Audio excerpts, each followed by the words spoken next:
Hi guys, welcome back to the channel and welcome to another video. So in this video I am going to go through all of the movies and all of the Blu-rays that I've picked up in March 2025. So without further ado, let's get into it. So the first one we have here is a movie to add to my Charles Bronson collection, and it is 10 to Midnight. This is one from the early 80s and it stars Charles Bronson as this cop who is on the pursuit of this killer, and this killer is targeting women who, well, he's getting revenge against women who are rejecting his advances.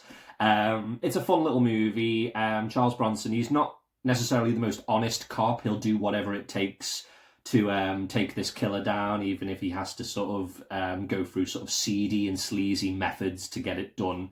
But yeah, that's the way it is. It's a decent film. It's not my favourite from Charles Bronson, but it's a decent little thriller nonetheless. So yeah, that is 10 to Midnight. Next up we have a fairly new release from 88 Films, and we have Barfly, starring Mickey Rourke and Faye Dunaway, and this is based on a true story about the life of Charles Bukowski.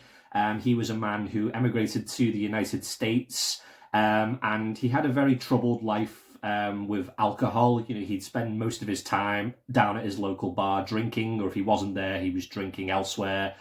So yeah, a bit of an alcoholic, despite the fact that he's a very talented writer. And he meets Faye Dunaway's character, who also has the same problems with alcohol, and they kind of find each other and form this relationship. But despite all the problems they have so many chances to kind of get out of it and get away from it, but they find that it's a lot more difficult than they think. And yeah, it's a pretty decent little drama film. I believe it's a Canon Films release, so it's a very different one from them, not the typical sort of action movie. Bit more of a drama, but yeah, great little movie and some good performances in this one. So that is Barfly. Next up, we have another Charles Bronson movie, and we have Breakout. So this one stars, alongside Charles Bronson, it stars Robert Duvall. Robert Duvall plays a man who is wrongly convicted of a crime, and he's sentenced to this prison in Mexico. And Charles Bronson's character is hired to break him out of prison because he's like a helicopter slash plane pilot. So they use like his skills in that area to break him out of prison. It's a bit of a different one for Charles Bronson. It's a bit more light-hearted. It's a bit more fun, if you like. There's not a whole lot of action despite the premise, but it's still pretty fun, and it has a very interesting ending, let's say. One of the main villains is killed in quite a gruesome fashion, which just seems very like out of nowhere for a movie like this. But yeah, it's still a fun little movie from Charles Bronson, so yeah, that is Breakout. Next up, we have a brand new 4K release from Second Sight Films. This is an upgrade from their old Blu-ray of this movie, and it is David Cronenberg's The Brood. This is one of my favourite films from David Cronenberg. Fantastic horror film from the late 70s. Stars Oliver Reed, Samantha Eggar, Art Hindle, and it's basically about Oliver Reed's character. He's this psychiatrist who is looking after Samantha Eggar's character. She's under his care. Art Hindle plays her husband, and they have custody. Well, they're going through this sort of custody over their child, and strange things start to happen with the people that Art Hindle's character is associated with. They start getting murdered by this unknown entity, and she might have something to do with it, but I won't really say any more than that.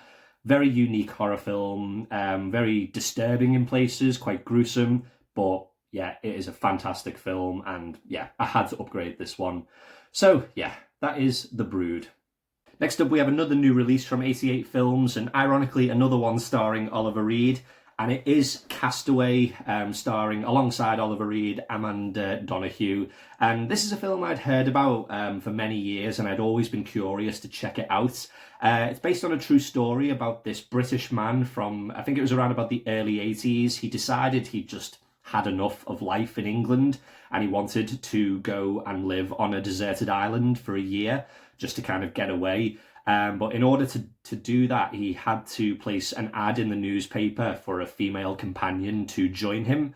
And this woman, played by Amanda Donoghue, was the one who answered and agreed to go with him to this island. And the movie is basically just about them going through that and then living on this island for a year together as a couple.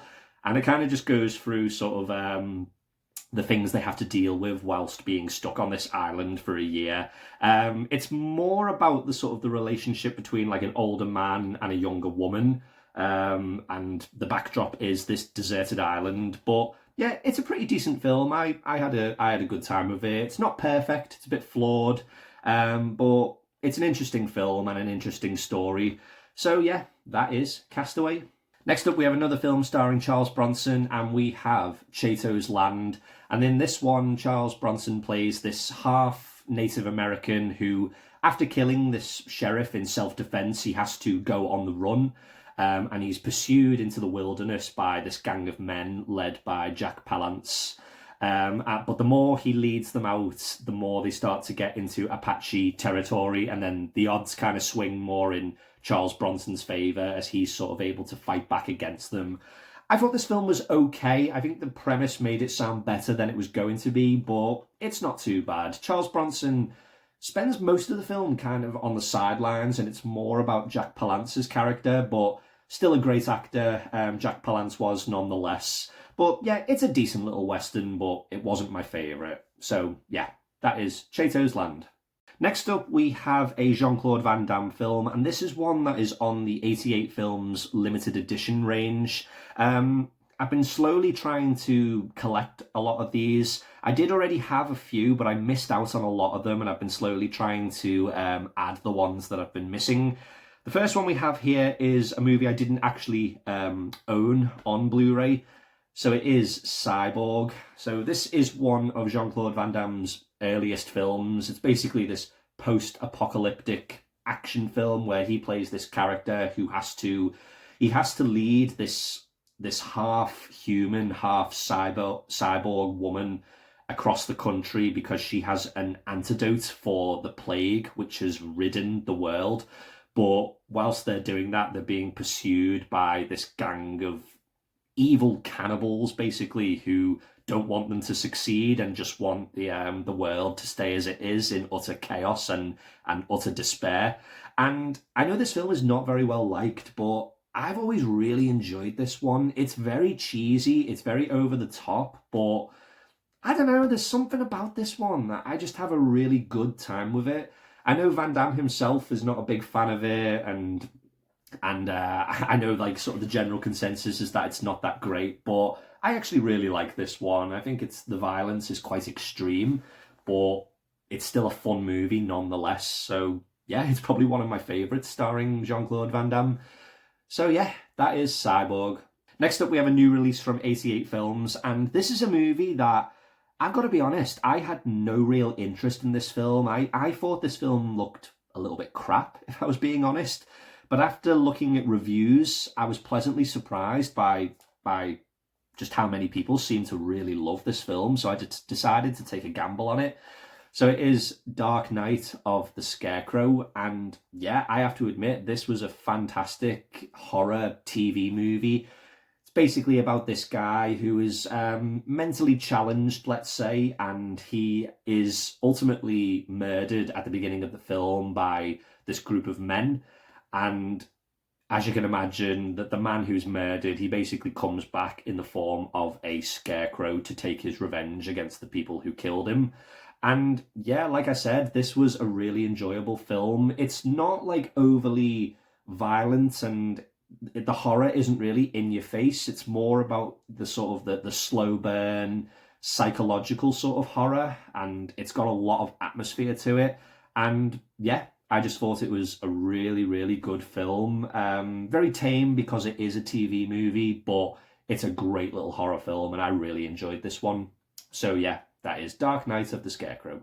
Next up, we have another Charles Bronson film, and we have Death Hunt, starring Charles Bronson and Lee Marvin. And this film is sort of, well, Charles Bronson plays this sort of mysterious guy who lives deep in the Canadian wilderness in this little cabin. And after getting into a dispute with a group of men over a dogfight, he finds himself being hunted down and pursued because Lee Marvin's character believes he may be this sort of mysterious fugitive that they've been after for a long time. And it kind of just goes from there. It feels a lot like a Rambo, well, the first Rambo movie, I should say, in the sort of the hunting for this man in the woods, basically, and he's kind of always one step ahead of them, when they're about to catch him. We've also got a very young Carl Weathers in there, which is pretty cool. But yeah, it's a really enjoyable little thriller. I think this one came out in around about 1980, 1981. So Charles Bronson is a bit older in this one, but yeah, still a really enjoyable thriller. That is Death Hunt.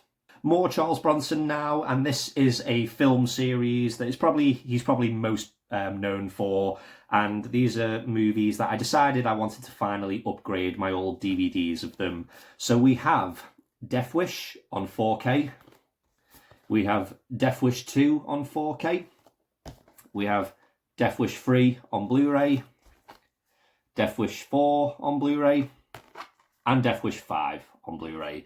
Yeah, great series of films. The first movie, Charles Bronson plays this sort of ordinary guy, and his wife and his daughter are brutally attacked by this gang of men, and afterwards he basically just becomes a vigilante and takes the law into his own hands. It's a fantastic thriller, one that kind of gets better every time I watch it. It's just so dark and gritty. But yeah, fantastic film. And then we have Death Wish 2, where Charles Bronson's playing the same character. He's sort of moved away. He's left that life behind that he started in Death Wish 1. But through another series of tragic events, he finds himself becoming a vigilante again. With this one, it's a bit more personal because he is fighting back against the people who have wronged him. Yeah, this is a great sequel. Not quite as good as the first one for me, but it does feel a lot darker and a lot more gruesome, and it is quite hard to watch in places with some of the violence, but it's still a great sequel nonetheless. And then we have Death Wish 3, which feels a little bit more comical to me. It feels a bit more, well, maybe just a touch more lighthearted in comparison to the first two. It's still very, very violent, but it feels less of a thriller and more like an action movie. So this one can feel a bit over the top in places, but it's still really fun nonetheless. And then we have Death Wish 4, which kind of tries to go back to sort of the darker elements of the first two. And I know a lot of people don't really like this one, but I actually really enjoy it, and I probably prefer it just a little bit more over 3, just because it does go sort of that darker way again. And yeah, I really enjoy this one. And then we have Death Wish 5, which for me is definitely the weakest of the 5. The movie's okay, but Charles Bronson, I think he was in his early 70s when he did this one, and whilst that might not seem very old, he definitely looks it in the movie, and it's just like watching your grandfather take on the bad guys. So yeah, it doesn't really work for me, this one, but it's still watchable. So yeah, that is the Death Wish movies on 4K and Blu-ray. Next up, we have a brand new 4K release from Arrow Video, and we have Deep Blue Sea. This is the limited edition box set version of Deep Blue Sea. This is such a fun shark movie from 1999, basically about this group of scientists who are working in this underground base, and they're experimenting on sharks, trying to find cures for diseases and cancer, and the sharks are kind of part of their experiments.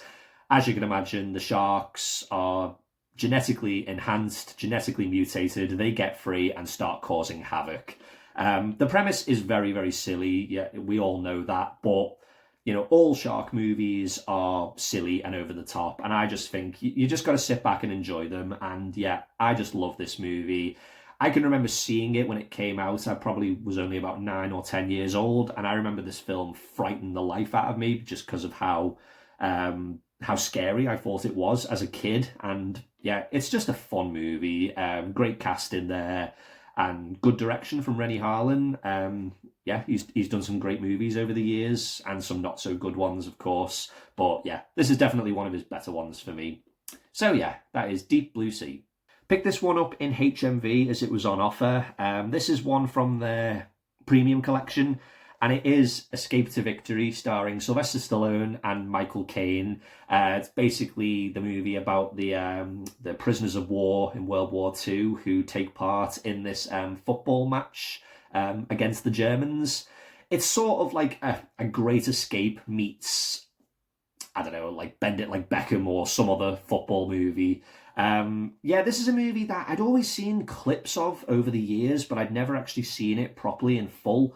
And yeah, now that I've watched the whole thing, I thought it was pretty good. It's not like the greatest war film ever, not the greatest POW movie. It's nowhere near Stallone or Michael Caine's best, but it's still a really enjoyable, light-hearted movie nonetheless. So yeah, that is Escape to Victory. Next up, we have another one to add to my Chuck Norris collection, and we have Good Guys Wear Black. So this is one of Chuck Norris's earlier films from the 1970s. It's basically about this group of soldiers during the Vietnam War who are sent on this mission, which they don't realise is a death trap.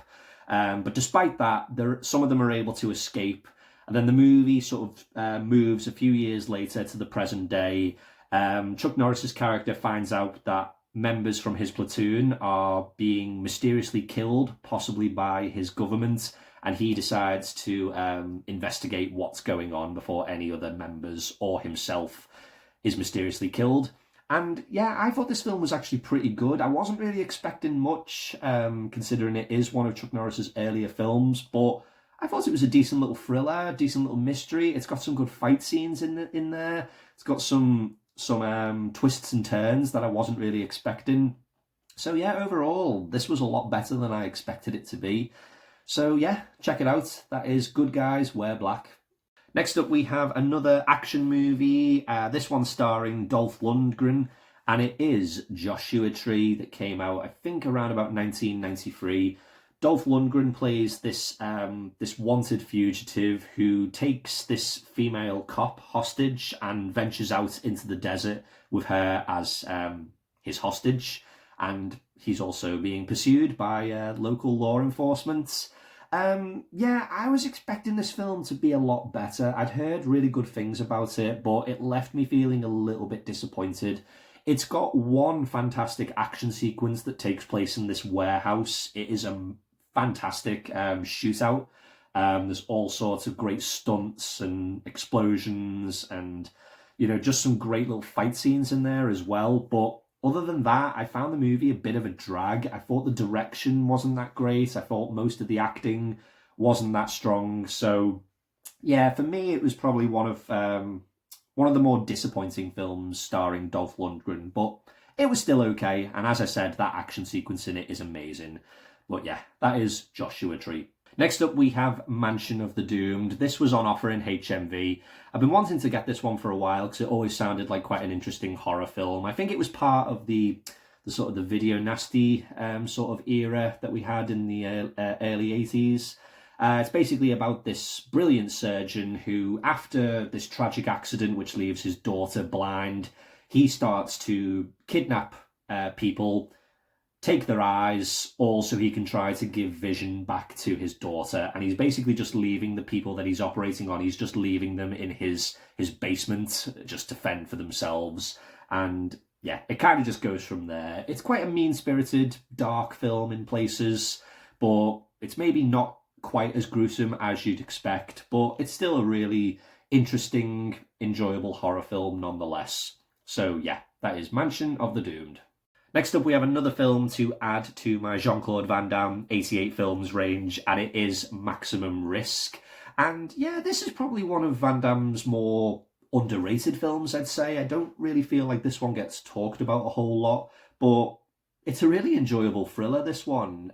Van Damme plays this French cop who discovers that he has a twin who has been murdered, and he discovers that the twin was involved with the Russian mafia back in America. So he decides to go to America to investigate, and he starts posing as his twin, and it kind of just goes from there.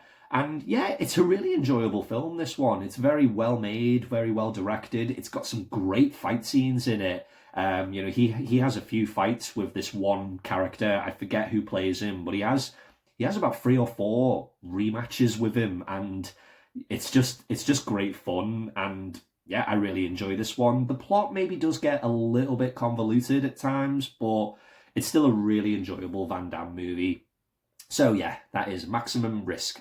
Next up, we have another Dolph Lundgren film, and we have Pentathlon.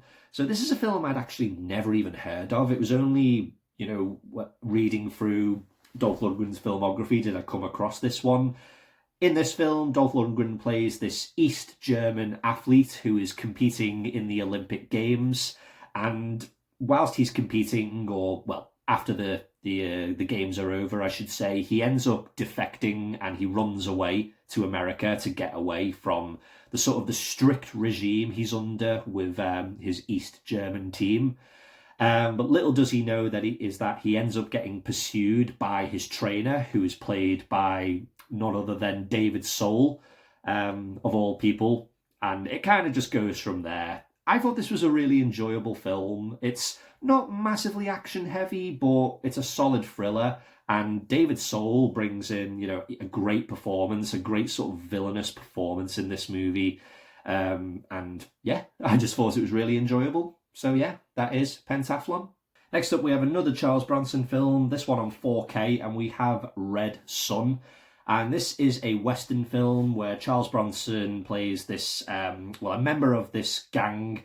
At the beginning of the movie, they rob this train, but after all of that happens, Charles Bronson's character is left for dead while his gang get away with all of the loot, basically.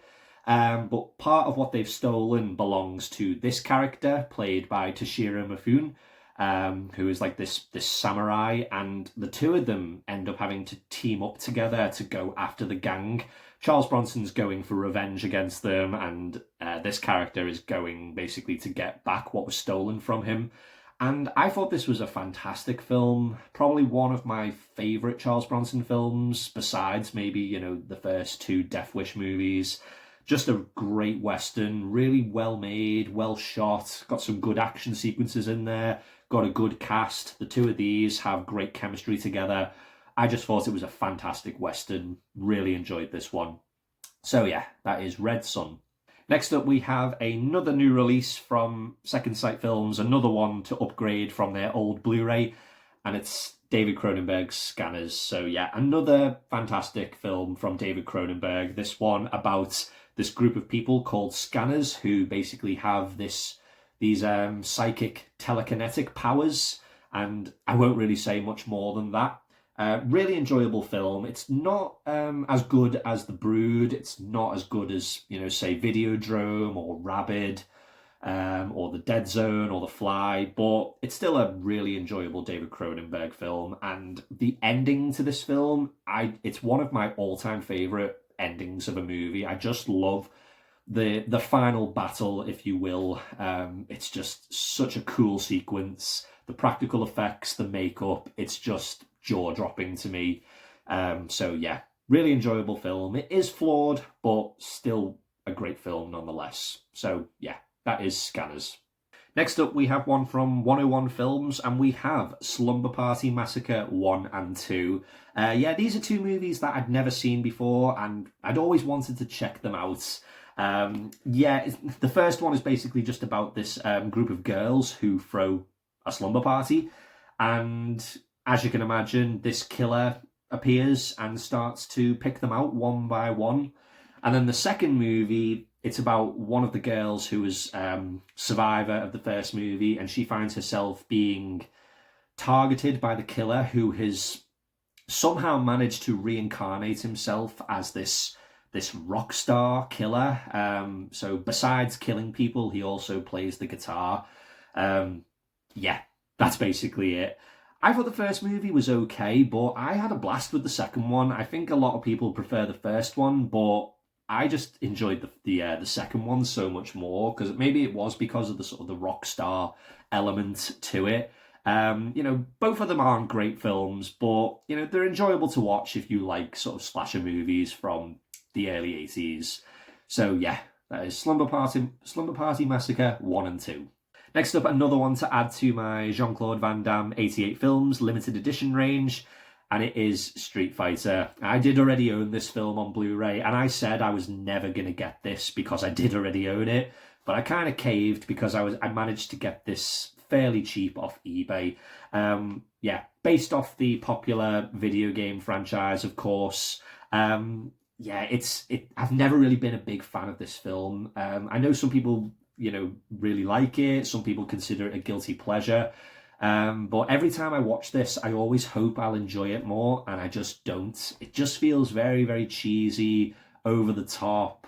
There's too much going on in this film, and it's just a bit of a mess, if I'm being totally honest. But it does have some fun moments nonetheless. But yeah, it's not one of my personal favourite Van Damme films. But anyway, that is Street Fighter. Next up, we have another one from 101 Films, and we have The Sword and the Sorcerer. Yeah, I've been wanting to see this film for a while, mainly because it was directed by Albert Pune, who has done some great sort of action films from the 80s and the early 90s.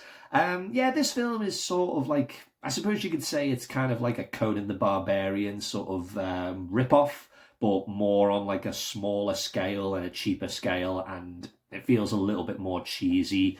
The acting in it isn't great. The effects are okay, but you can tell it's definitely got a sort of a cheaper feel to it.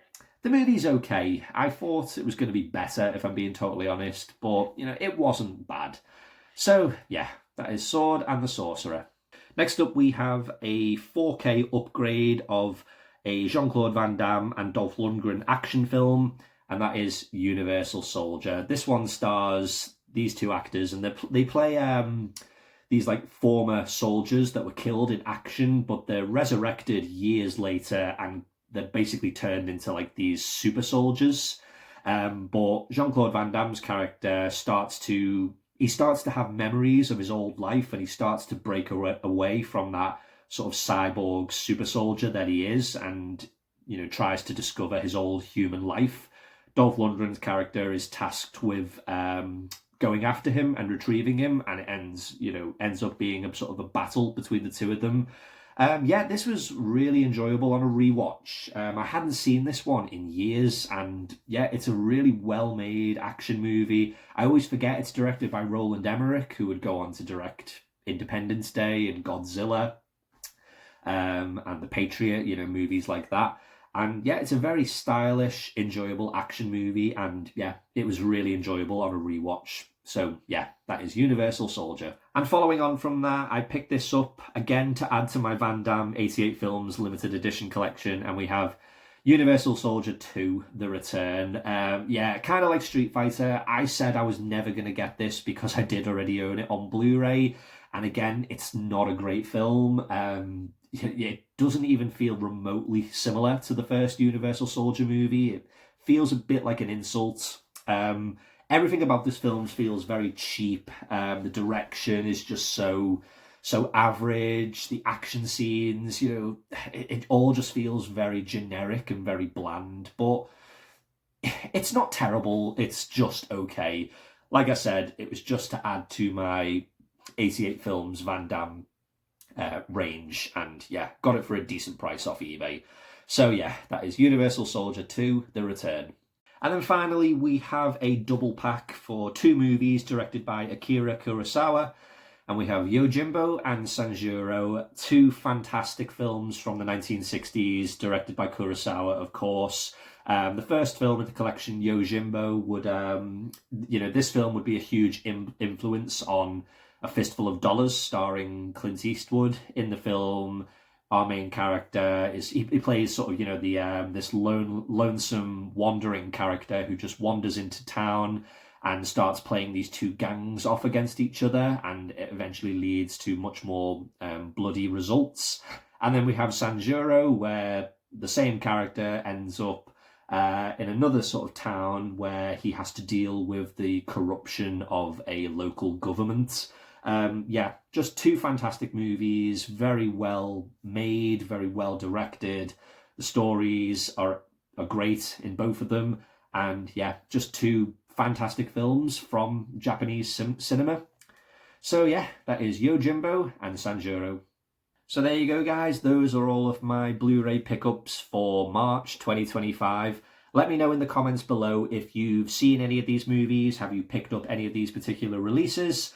I would really love to hear your thoughts. So thanks again for watching, guys, and I'll see you all again on the next one. So take care.